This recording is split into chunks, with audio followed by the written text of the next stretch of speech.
அனைவருக்கும் எங்கள் இனிய வணக்கம். முற்காலத்துல அடர்ந்த காடாக இருந்த இந்த பகுதியில் முனிவர் ஒருவர் குடிலமைத்து தங்கியிருந்தார். ஒரு நாள் அந்த முனிவர் ஆழ்ந்த தியானத்துல இருந்தார்.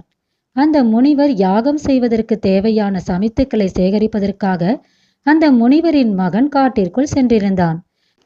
அப்போது பரிசத் மகாராஜாவின் மகன் அந்த காட்டிற்குள் வேட்டையாட வந்திருந்தான். அவன் வேட்டையாடிக் கொண்டே முனிவர் அமர்ந்து தியானம் செய்யும் இடத்திற்கு வந்து சேர்ந்தான். நீண்ட நேரம் காட்டிற்குள் அலைந்து திரிந்து வேட்டையாடியதால் களைப்பும் சோர்வும் அடைந்த அந்த இளவரசனுக்கு தாகம் ஏற்பட்டிருந்தது. அவன் குடிக்க நீர் வேண்டி முனிவரை அழைத்தான். ஆனால் ஆழ்ந்த தியானத்தில் இருந்த முனிவருக்கு அது காதுகளில் கேட்கவில்லை. இதனால் கோபம் கொண்ட இளவரசன் தன்னுடைய அழைப்பிற்கு செவி சாய்க்காமல் இருந்த முனிவரின் மீது ஆத்திரத்தில் அருகே கிடந்த இறந்து போன பாம்பின் சடலத்தை எடுத்து கழுத்தில் போட்டுவிட்டு குதிரையில் ஏறி வந்த வழியே சென்று விட்டான். முனிவர் ஆழ்ந்த தியானத்தில் இருந்ததால் அங்கு நடந்த சம்பவங்கள் பற்றி அவர் எதுவும் அறிந்திருக்கவில்லை. அதே வேளையில் முனிவரின் மகன் தனது தந்தை வேள்வி செய்வதற்கு தேவையான பொருட்களை சேகரித்து கொண்டு அங்கு வந்து சேர்ந்தான். தனது தந்தையின் கழுத்தில் இறந்த பாம்பு கிடப்பதைக் கண்டு திடுக்கிட்டான்.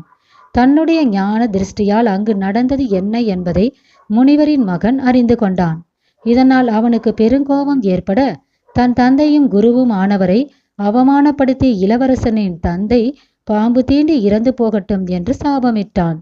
இந்த சம்பவம் நடந்த சில நாட்கள் கழித்து பரிசத் மகாராஜாவின் ஜாதகத்தை கணித்த ஜோதிடர்கள் அவருக்கு சர்பதோஷம் இருப்பதாகவும் அதனால் பாம்பு தீண்டி அவர் இறந்துவிட நேரிடும் என்றும் மகாராஜாவிடம் தெரிவித்தனர்.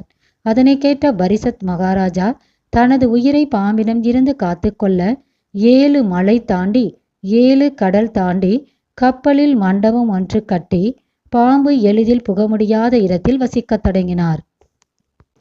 அப்போது கார்கோடகன் என்ற பாம்பானது மகாராஜா சாப்பிடும் பழத்திற்குள் புழுவாக உருமாறி புகுந்து பரிசத் மகாராஜாவை சாபப்படியும் கர்ம வினைப்படியும் தீண்டியது. இதனால் மகாராஜா இறந்து விடுகிறார். பின்னர் ஒரு நாள் கார்கோடகன் என்னும் அந்த பாம்பு தான் வசித்த இடத்தில் ஏற்பட்ட காட்டுத்தீயில் மாட்டிக்கொண்டது. அப்போது அந்த வழியாக சூதாட்டத்தில் நாட்டையும் சொத்தையும் இழந்த நலமகராஜா சோகத்தில் நடந்து வந்து கொண்டிருந்தார். கார்கோடகன் பாம்பு தீயில் மாட்டிக்கொண்டதை பார்த்த நலமகராஜா அந்த கார்கோடகன் பாம்பை உயிருடன் மீட்டு காப்பாற்றுகிறார். தன்னை காப்பாற்றியதற்கு பிராயச்சித்தமாக கார்கோடகன் பாம்பு நலமகராஜாவை தீண்டி உருமாற்றியது. இதனால் நலமகராஜா நாட்டு மக்களின் கண்களுக்கு தெரியாதவராக உருமாறினார். நலமகராஜா உருமாறியதால் அவரது மனைவி தமயந்திக்கு கூட